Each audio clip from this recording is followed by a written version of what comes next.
kitchen, and it's Thursday, so that must mean it's time for our weekly chat and channel update.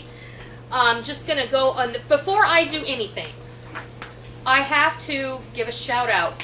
I found a channel that you all have to check out. Because when I saw this channel, they had 36 videos uploaded. They're fabulous, informative videos. And they only have 17 subscribers. So I am asking you, I know I asked you to go ahead and go over there and sub for Molly yesterday. But please, go to this channel. I'm going to put the link in the underbar. The channel is called Pretendfarmergirl. And this channel is amazing. They made a dinner inside of a milk can over an open fire. And it was incredible. I just couldn't, it was just so impressive. They do egg connect, they do tinctures and all kinds of interesting things. So, before I start anything, I would like you to go over to Pretendfarmergirl and sub them because they deserve more exposure. And I think that the prepping community could just really welcome them and help them become a part of who we are. So, anyway, I hope you've all had a wonderful week. This week, I uploaded a video every single day. Smoked sausage skillet, pumpkin muffins, which was a nightmare, but I did it anyway. Molly did her French toast from food storage. We did the slow cooker pork shoulder, which was amazing. We did pecan pie, and we did the ham and cheesy noodle casserole, which was just fantastic. Now, you'll excuse me, I have something back here I have to give it just a quick stir, because I'm cooking dinner while I'm chatting with you. And I'm turning it down. So, this week I have plans to upload a leftover makeover pulled pork burrito, and I'm also going to use some of that new Philadelphia cooking cream in that, so I'm going to kind of do a review for you of that product. I'm going to do a Spanish rice that was a go-along made from some leftovers, 2 leftover makeover videos basically. I'm going to do a Prepper's Pantry holiday idea. I'm going to do a chess pie, not a chocolate chess pie like I'm Still Working did. I'm going to do a traditional southern chess pie. And that I call my pie made from nothing because it is amazing. I'm going to do a quick stuffing casserole with the, we're doing the run up to Thanksgiving. And I know that some of you might not want to make a stuffing from scratch, so I'm going to show you how you can make a very impressive stuffing from a box mix. Please don't scoff. I know a box mix. Who doesn't have a box of stovetop in their pantry? You can take that stovetop stuffing and make it into an incredible stuffing casserole. I'm going to do brownie truffles, and I may do tiramisu truffles. I just don't know if I'll get around to it because we're in the process. We finished painting the living room, and it looks fantastic. Rick has pulled up another portion of carpet, and I think tomorrow we're going to go for some more. So, with fingers crossed, and what is that saw, honey? Sliding compound miter. A sliding compound miter saw that we're borrowing from my boss. It will make easy work of the job. Okay, questions this week.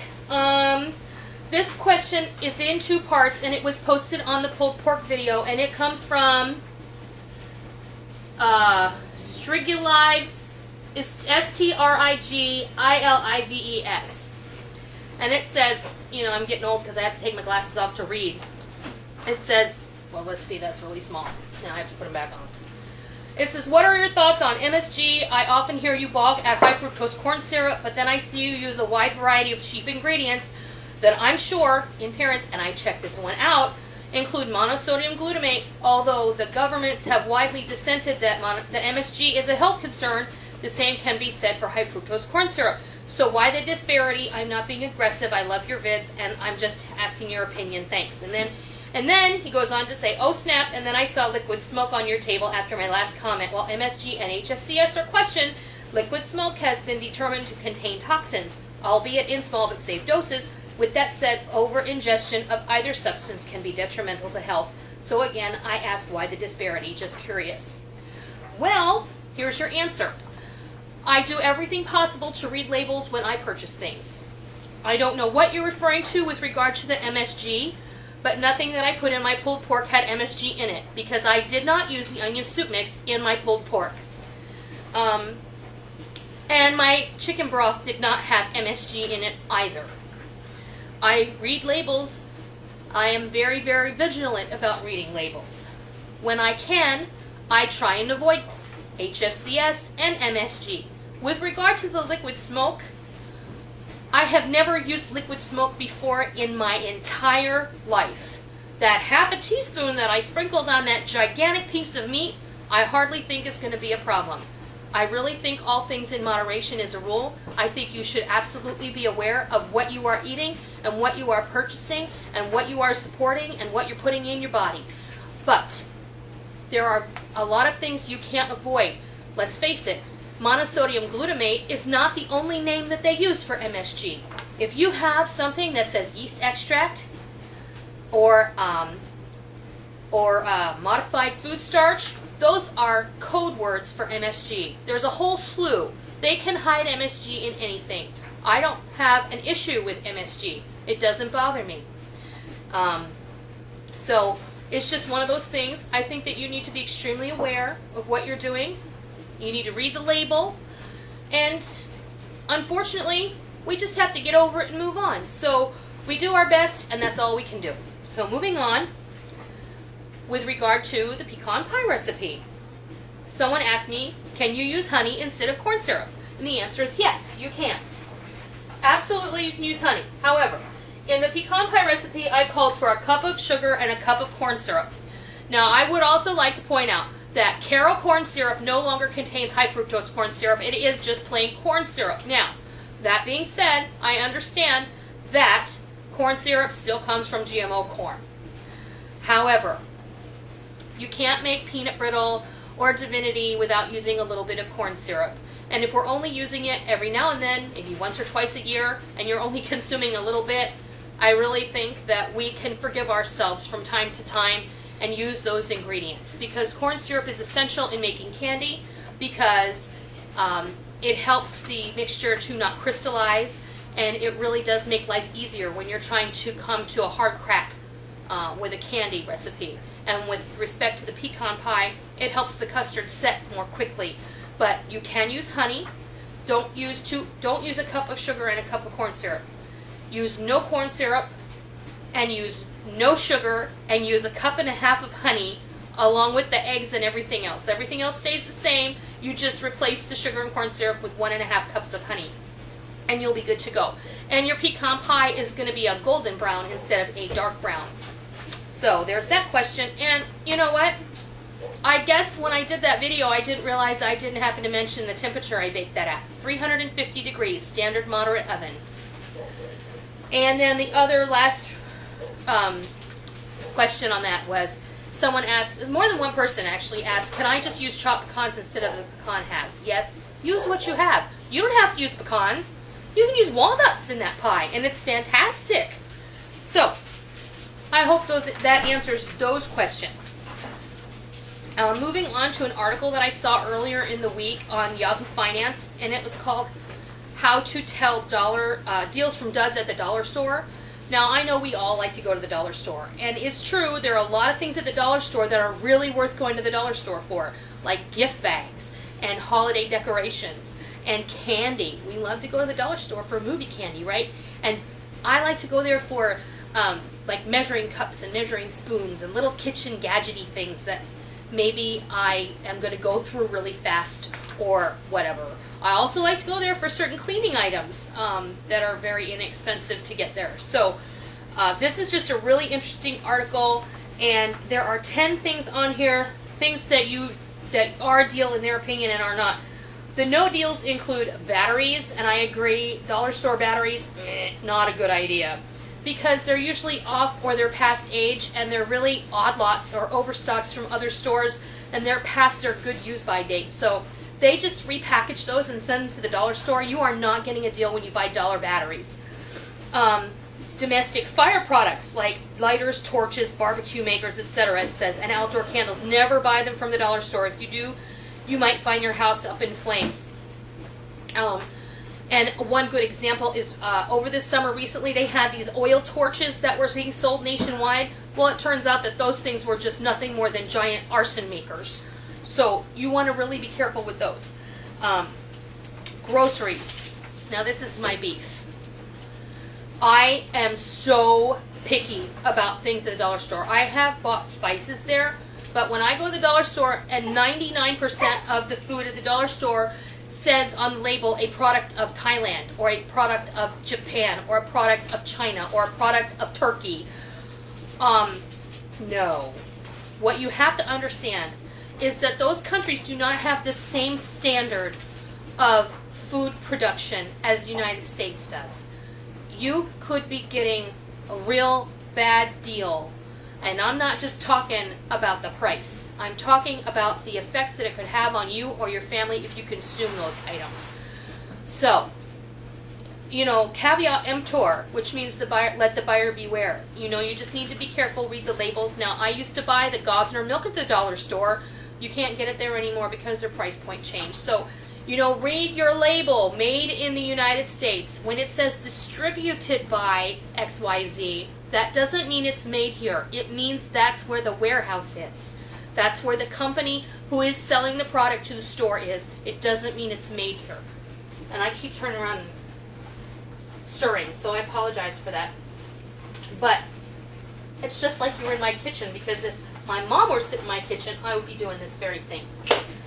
So, I'm going to put the link to this article in the underbar, and you can go there and read it for yourself. But I wanted to really touch on that whole grocery thing because that's really an important thing to me.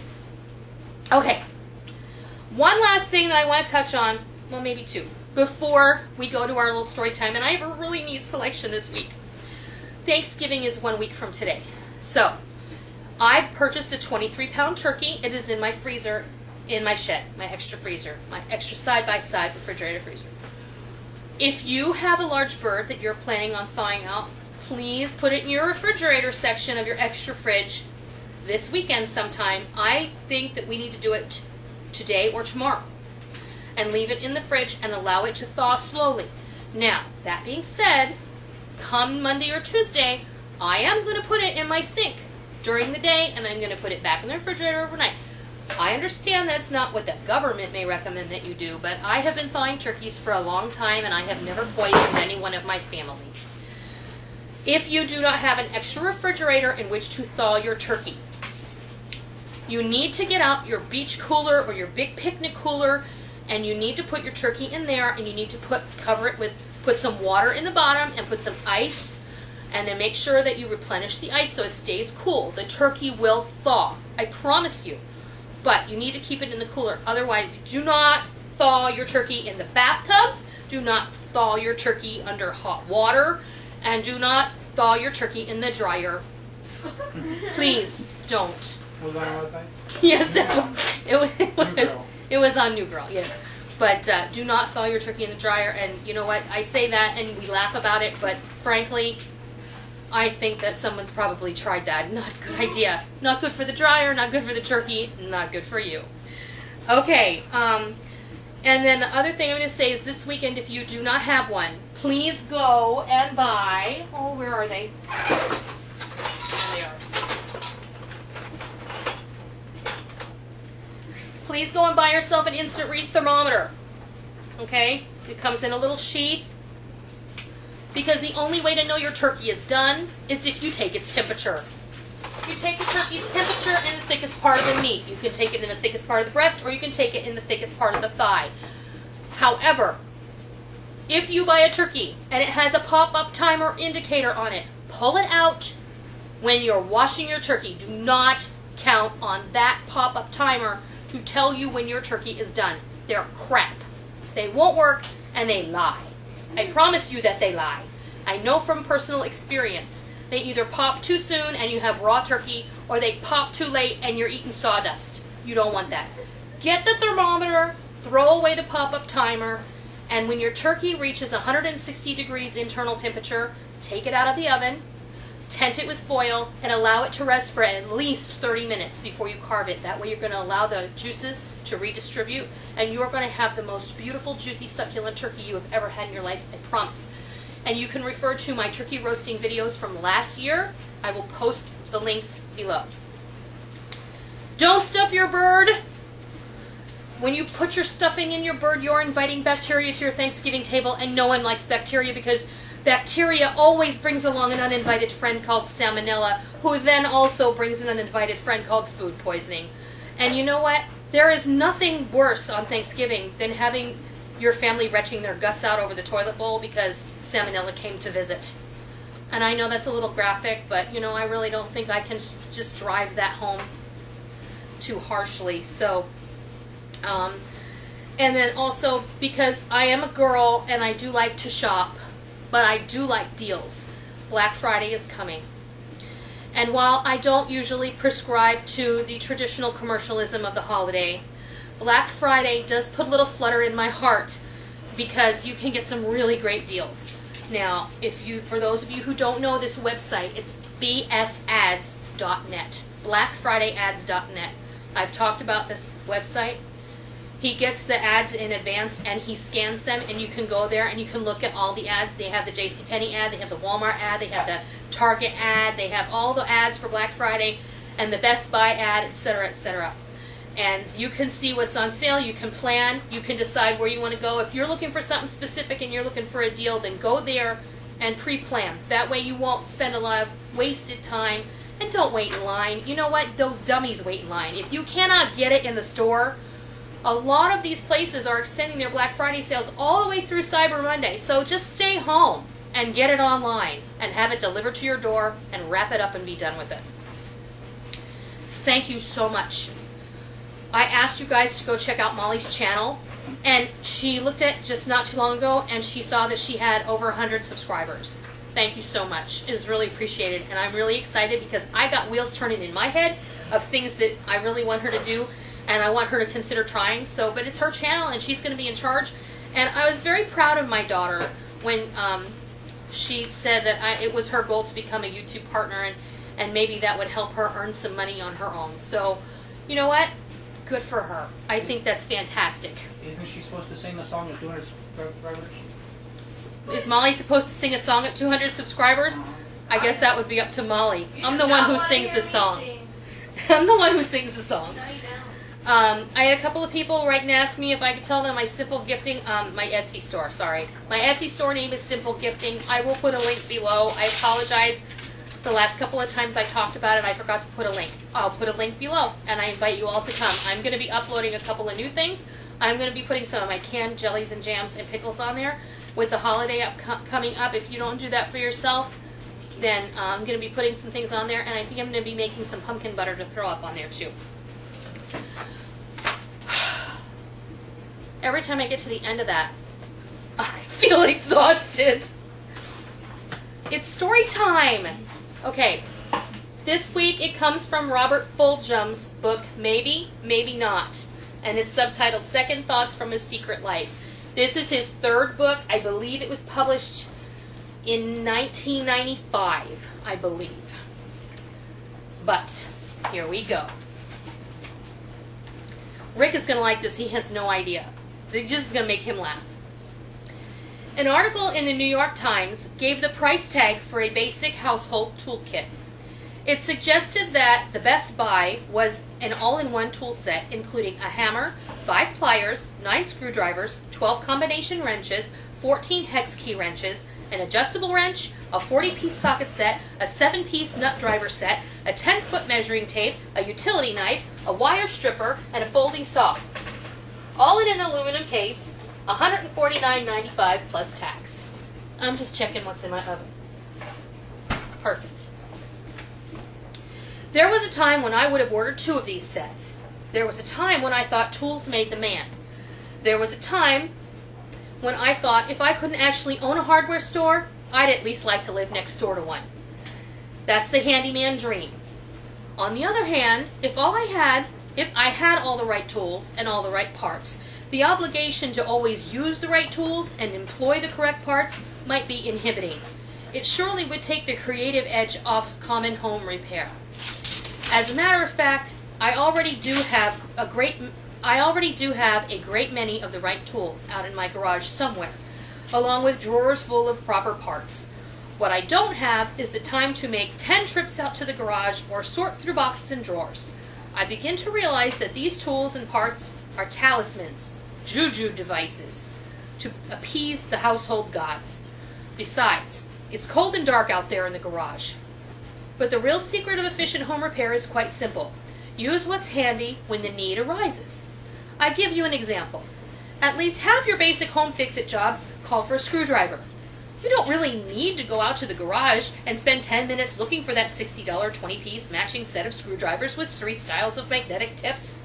Many screwdrivers are nearby. Fingernails, a dime, a nickel, or a quarter. But you really can't beat the all-purpose combination, wait for it, of a butter knife and a nail file. I always said if I had a butter knife and duct tape, I could fix anything. In fact, the kitchen is full of knives that make great screwdrivers. So what if you snap the tip off one?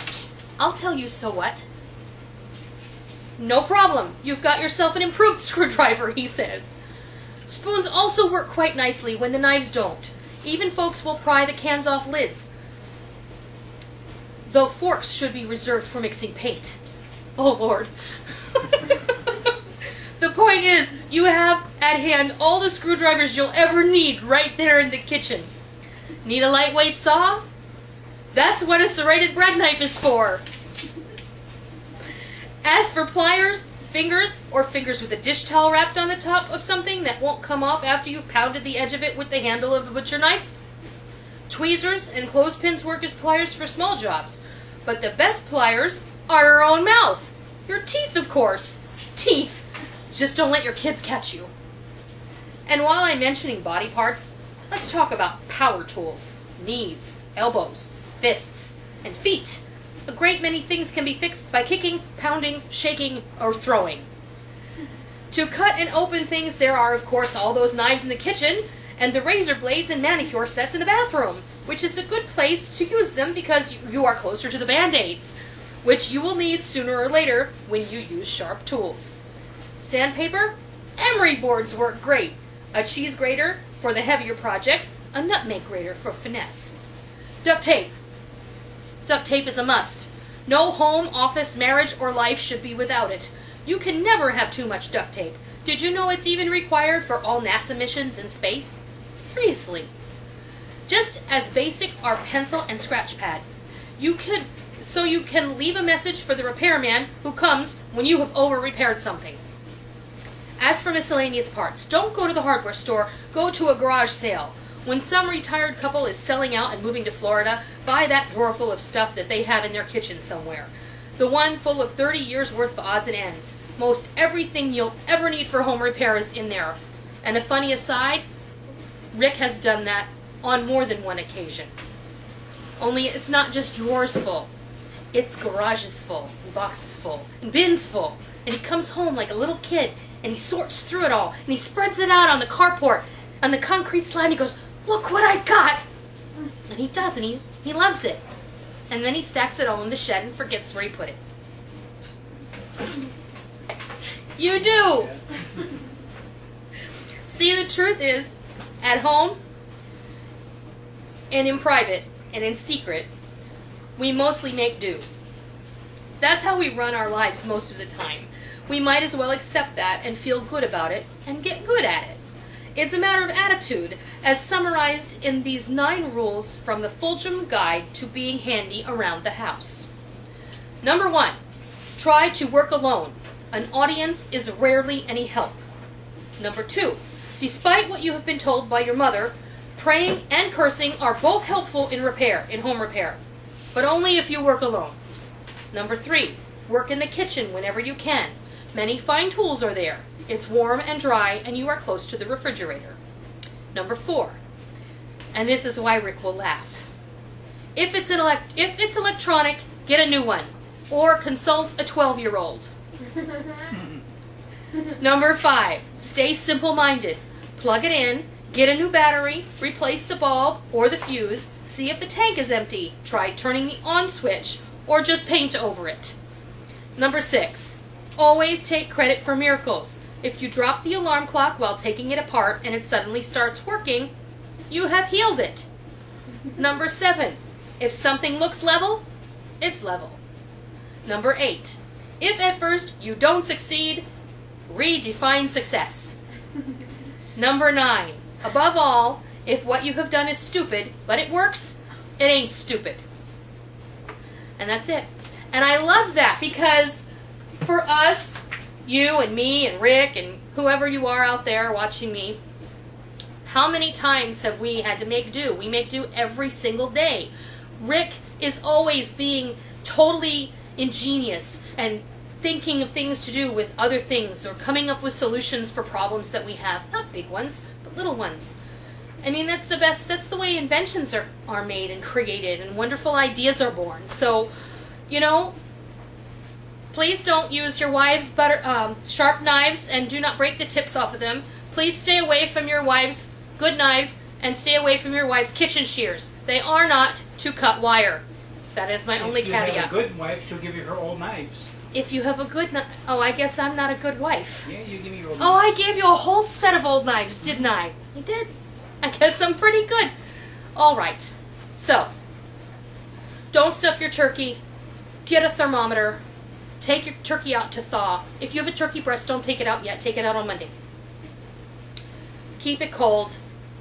Keep your head. I'll be back.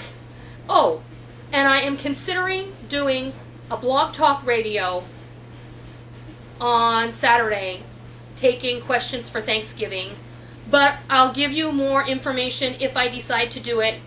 If you have questions, send me a PM. I will do my best to answer you. I don't want any of you to stress out about Thanksgiving. It's not worth stressing out over. It's supposed to be happy. Remember, it doesn't matter if you're eating turkey or Chinese food. It's Thanksgiving and you're supposed to enjoy your family.